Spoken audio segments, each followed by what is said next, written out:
아멘.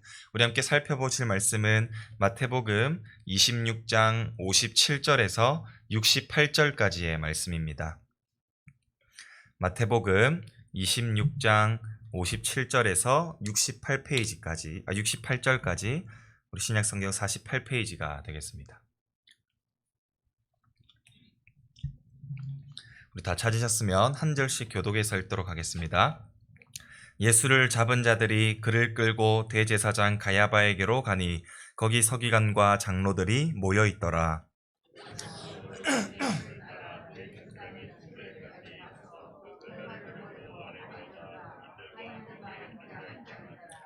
대제사장들과 온 공회가 예수를 죽이려고 그를 칠 거짓 증거를 찾으매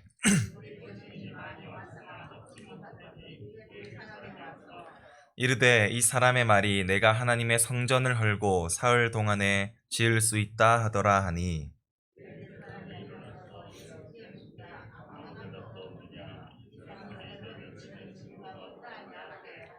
예수께서 침묵하시거늘 대제사장이 이르되 내가 너로 살아계신 하나님께 맹세하게 하노니 내가 하나님의 아들 그리스도인지 우리에게 말하라.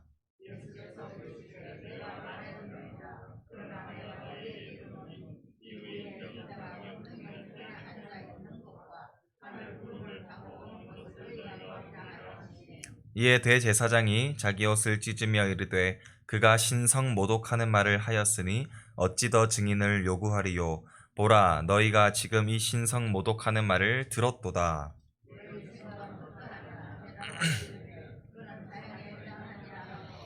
이에 예수의 얼굴에 침 뱉으며 주먹으로 치고 어떤 사람은 손바닥으로 때리며 이르되 그리스도야 우리에게 선지자 노릇을 하라. 너를 친 자가 누구냐 하더라. 아멘. 할렐루야. 오늘도 하루의 첫 시간을 우리 하나님께 드리러 나오신 우리 모든 성도님들 가운데에 또 하나님의 깨닫게 하는 충만한 은혜가 함께 하시기를 간절히 소원합니다. 우리 12제자들과 6월절 만찬을 마지막 만찬을 함께 하신 우리 예수님께서는 이제 자신의 잡히실 것을 미리 아시고 오히려 도살장에 끌려가는 어린 양과 같이 묵묵하게 그 현장으로 오히려 나아가십니다. 예수님을 은 30에 팔았던 이 유다의 배신으로 인하여 장로들로부터 파송된 그 큰 무리가 예수님을 잡기 위해서 칼과 몽치를 가지고 나왔지만 예수님께서는 그 어떠한 저항도 하지 않으셨습니다. 오히려 예수님의 그 제자 가운데 한 명이 이것을 저지하기 위해서 칼을 휘두르다가 대제사장의 종의 귀를 떨어뜨렸지만 예수님께서는 이마저도 치유해 주시고 성경의 예언을 이루시기 위해서 순순히 그들에게 잡혀가십니다. 그리고 오늘 본문은 예수님께서 잡히심으로써 공회 앞에 서시는 그 사건을 다루고 있습니다.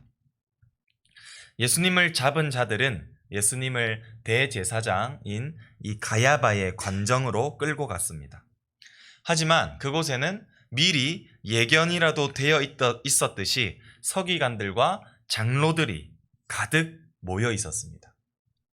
이것은 마태복음 26장 3절에서 언급되어 있듯이 그들은 이미 대제사장 가야바의 관정에 모여서 예수님을 어떤 흉계로 잡아 죽일까에 대한 이 역적 모임을 이미 진행한 적이 있었습니다.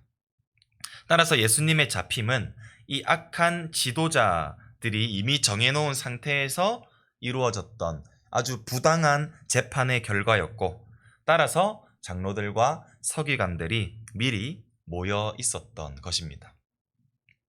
물론 이것은 공식적인 재판이 아니었습니다. 오히려 청문회에 가까운 이런 모임이었던 것이죠. 왜냐하면 결정적인 판결은 당시 로마의 총독의 결정에 의해서 결정되었기 때문입니다. 하지만 이 청문회가 진짜 실제로의 그 재판의 모습으로 그려지는 까닭은 로마 총독은 유대의 공회가 결정한 판결에 대해서는 별다른 거절 없이 공식적으로 무조건적인 승인을 해주었기 때문입니다. 따라서 그들은 청문회의 한 모임이었음에도 불구하고 재판관과 같이 예수님을 사형시킬 만한 그러한 거짓 증거를 찾았던 것입니다. 그런데 이 예수님에 대한 청문회가 진행되는 가운데에서 등장하는 한 인물이 58절에서 소개되고 있습니다. 그 인물은 바로 베드로입니다. 당시 예수님께서 대제사장들의 종에 의해 잡혀가실 때 성경은 제자들이 예수를 버리고 도망하니라 라고 기록하고 있습니다. 그러나 베드로는 도망하되 멀리는 도망하지 않고 예수님을 끌고 가는 무리를 조심스럽게 뒤따랐음을 보여주는 대목입니다. 앞서 예수님께서는 베드로가 3번 나를 부인하리라 라는 그러한 것을 예언하시지만 베드로는 자신 있게 내가 주와 함께 죽을지언정 내가 주를 부인하지는 않겠습니다 라고 말했었던 적이 있습니다. 그러나 현재 이 베드로의 말과 행동의 불일치함을 이 58절의 멀찍이라는 이 단어로부터 표현되고 있는데요. 이 베드로가 예수님께 충성하겠다고 입으로는 큰 소리를 쳤던 그의 모습이 지금은 단지 예수님과 이렇게 멀찍이 떨어져서 예수님이 어떠한 결과를 맞이하게 될지 바라만 보는 회중들과도 다를 바 없는 이 모습을 이 멀찍이라는 단어를 통해서 우리에게 표현해주고 있습니다. 또 내일 이 새벽의 본문을 통해서 우리가 이 베드로의 본문을 조금 더 자세히 살펴보겠지만 자신의 약속에 신실했던 이 예수님의 모습과 그렇지 못하는 종의 모습이 너무나도 명백하게 대조되고 있음을 우리는 이 58절의 짧은 구절을 통해서 살펴볼 수가 있습니다. 그리고 사건은 다시금 예수님의 재판으로 전환됩니다. 그리고 여기서 우리가 인상 깊은 표현을 살펴볼 수가 있는데요. 우리 59절과 60절을 한번 다 같이 읽어보도록 하겠습니다.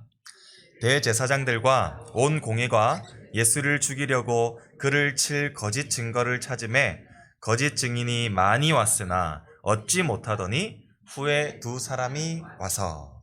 아멘. 이 대제사장들과 온 공회는 예수님을 죽이려고 이 불법 공청회를 열었습니다. 그런데 이 공청회는 열었고 예수님을 죽일 만한 그러한 여러 가지 증거들을 찾으려고 했지만 예수님을 죽일 만한 그 유죄를 입증할 만한 어떠한 죄명도 찾을 수가 없었습니다. 그렇기 때문에 그들은 오히려 예수님을 사형으로 만들어버릴 거짓된 증거를 찾아야만 했던 것입니다. 이 예수님의 거짓 증거를 입증하기 위해서 수많은 거짓된 증인들이 이 공청회 앞에 나와왔지만 이 평행본문인 마가복음에서 기록되기로는 증인들의 증언이 일치하지 않았기 때문에 죄가 성립이 될 수 없다라고 마가복음에서는 말하고 있습니다.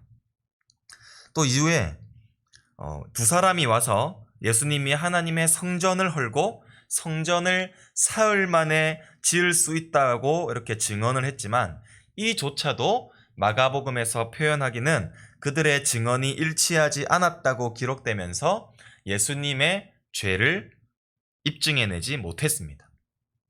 왜 그들이 거짓된 증거로 예수님의 유죄를 입증해 보이려고 했으나 그 어떠한 죄도 찾을 수 없었고 번번이 실패하였던 것일까요? 그것은 예수님께서는 죄가 없으신 분이시기 때문입니다. 모든 사람은 아담과 하와가 지었던 그 원죄가 대를 이어나가면서 전이됨으로써 죄인의 신분으로 태어나게 됩니다.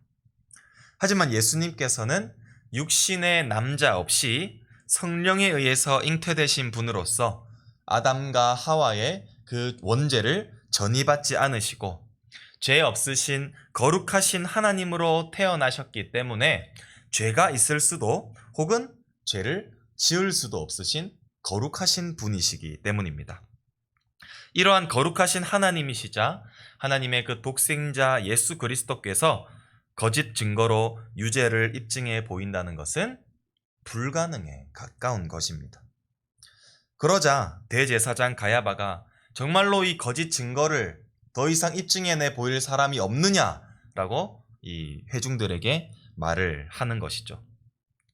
그런데 이제 대제사장 가야바가 마지막으로, 어쩌면 마지막이 될 수도 있었을 법한 그러한 질문을 예수님께 던집니다. 네가 하나님의 아들 그리스도가 맞느냐? 이 질문에 지금까지 침묵으로 답해 오셨던 예수님께서 갑자기 입을 여시어서 이렇게 말씀하십니다. 우리 64절을 한번 다 같이 읽어보도록 하겠습니다. 예수께서 이르시되 내가 말하였느니라.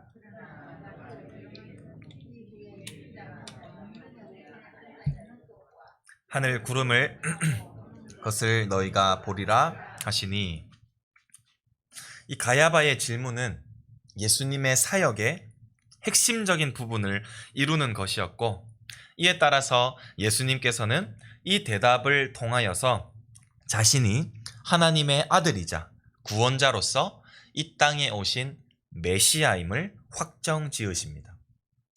그리고 여기에 덧붙여서 설명하고 계시는데, 이 사건 이후에 하나님의 우편에 앉아 계실 것과 또한 다시 구름을 타고 올 것을 보리라고 이렇게 말씀을 하고 계십니다.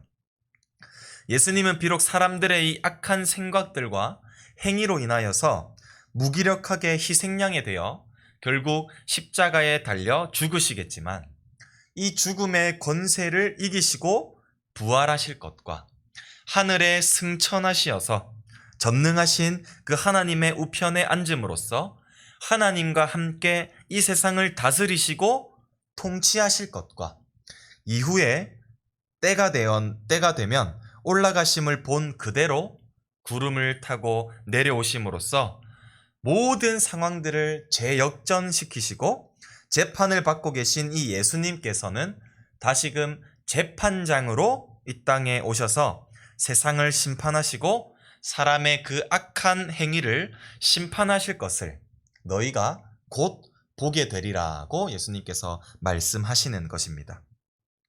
여기서 곧 보게 되리라는, 이것은 보되 아주 임박한, 아주 가까운 시기에, 막연한 먼 미래가 아니라 임박한 아주 가까운 그 시기에, 그 미래에 보게 될 것이라고 말씀하고 계십니다.